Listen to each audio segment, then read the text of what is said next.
Hey guys, this is the daily news analysis of 7th of December, guys. So the very first news about Operation Sahayam. It is basically in correspondence to the cyclone that has recently hit the coast of Kerala, Lakshadweep and Minicoy Islands. So it is basically a search and rescue operation, alright, and a humanitarian assistance and disaster relief operation which has been going on there, right? Next news about intensified Mission Indradhanush. Before this, guys, I want to give you a background that what Mission Indradhanush is, then we will discuss about intensified Mission Indradhanush.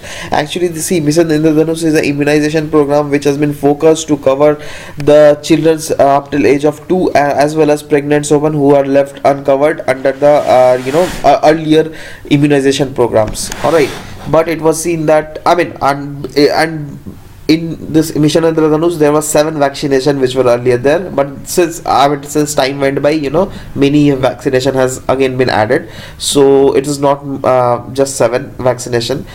So yeah, the ground level implementation of Mission Indradhanush had not got success. That's why government has thought of coming with is intensified Mission Dhanush, in which the government has said that will sharply focus on high priority districts and urban areas, as well as those areas which has low performed in the routine immunization program. All right, and that area may be from the rural background or from the urban areas. All right, and for this intensified Mission Indradhanush will have an interministerial and interdepartmental coordination committee which will put a review mechanism of how this intensified Mission Indradhanush is working, and if any sort of monitoring or accountability framework is needed further for the effective implementation, all right, then they will do as per it in order to get the exact result of what has been said by the government. And government has given that a time frame of December 2018, and government has said that more than 90% of fully immunization coverage will be provided. Alright, so let's see, guys, what happens. Next news about NREGA, that is called Mahatma Gandhi National Rural Employment Guarantee Scheme. It was in news because in PIB it was said that a concerted effort has been made to make NREGA develop sustainable livelihood while providing wage employment during the times of need, and it has proved to be improving the farmers and poor's income, as well as raise the water table, because under NREGA it is said that at one hand it provides economic security to the poor people, all right, and at other hand it also results in creating rural assets. All right, so it is basically a 2-in-1 benefit.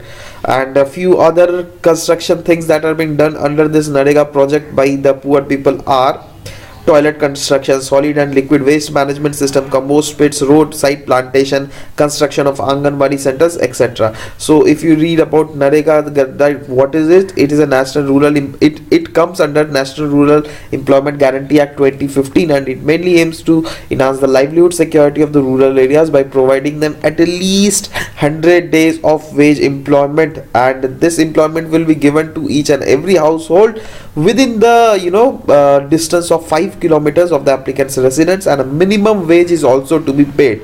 So these are few of the criterias, and it was being said that it has resulted in protecting the environment, because under it there is a provision of roadside plantation things also, right? So it has indirectly protected the environment only. It has resulted in empowering women, because it has given poor women the work, right? It has reduced the rural urban migration, because rural people were getting jobs in their hometown only, so why do they need to migrate to other places, right? And it has also fostered the social equity among others.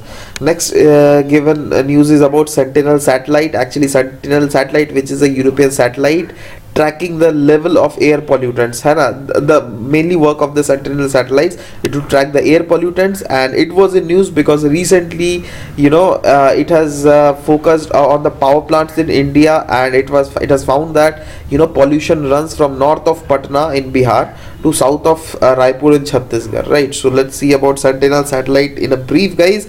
First of all, we have already discussed that it is commissioned by European Union and European Space Agency, and it is extremely powerful tool to monitor the air quality, because it has an instrument which is called tropomy. It is a spectrometer that observes the reflected sunlight coming up to of the earth and analyze the different colors. Can you see that it is analyzing the different colors, which helps in of traces of different gases like nitrogen oxide, ozone, sulfur dioxide, methane, carbon monoxide in atmosphere. Next news is about UN Global Compact on Migration. See, the administration of President Donald Trump has recently withdrawn the United States from the United Nations Pact to improve the handling of migrants and refugee situation.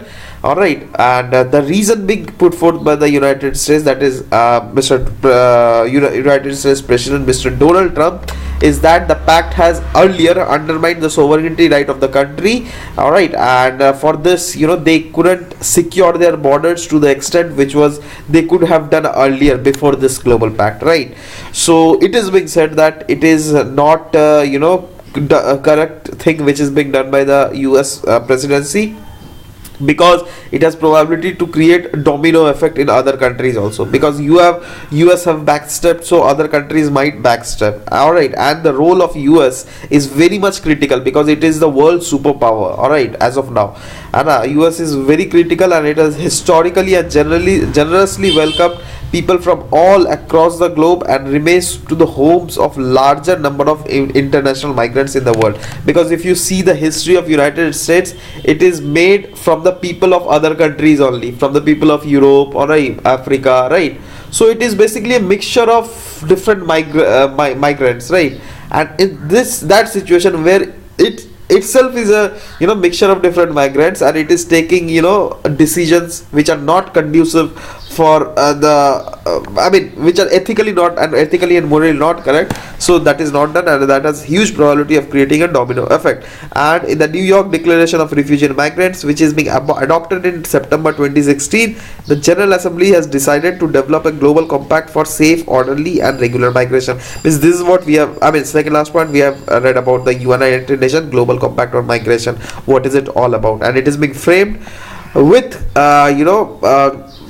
in a target to achieve the goal of sustainable development, that is 2030 agenda for sustainable development also.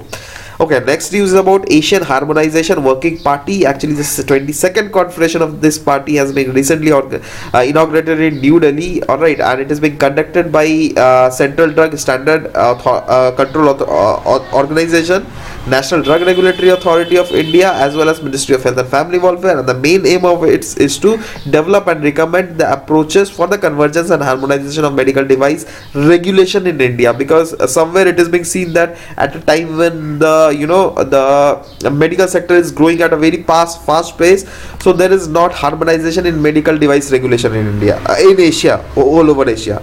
So that's why these organizations are coming forth to make this party, so that the regulation could be more harmonized, and as well as facilitation of the exchange of knowledge and expertise amongst regulator and industry can also be done in a smooth way. It has established in 1999 as a voluntary non-for-profit organization, and the goal is mainly to promote regulatory harmonization on medical device regulation in Asia and other regions in accordance with the guidance issued by International Medical Device Regulator Forum. So this is the factual thing. Okay, next news is about Monetary Policy Committee, guys. Actually, Monetary Policy Committee of Reserve Bank of India on Wednesday has recently, decided that they will keep the repo rate unchanged. Now, what is repo rate, guys? Repo rate is a rate at which the commercial bank, takes loans from the RBI. All right. So that RBI has said that we will not reduce it, because this is not the conducive time to reduce it, because at a time when the inflation is increasing, we should take logical steps, right? So that's why we are not we are unchanging this repo rate by 6% only. And the Committee of Reserve Bank of India, that is responsible for fixing the benchmark interest rate, or we can say it as repo rate in India. This is being done by the Monetary Policy Committee, which is a committee of Reserve Bank of India. But earlier it was fully Committee of Reserve Bank of India, but after the governmental intervention in previous year, government has said that we will form the Monetary Policy Committee, in which 3 members will be from RBI. 3 members means 1 governor of RBI and 2 senior most member of RBI, right? And 3 members will be given from the government of India, right? And these 6 members will combinedly take decision that what the monetary policy of India must be, right? Okay, one more factual thing, guys.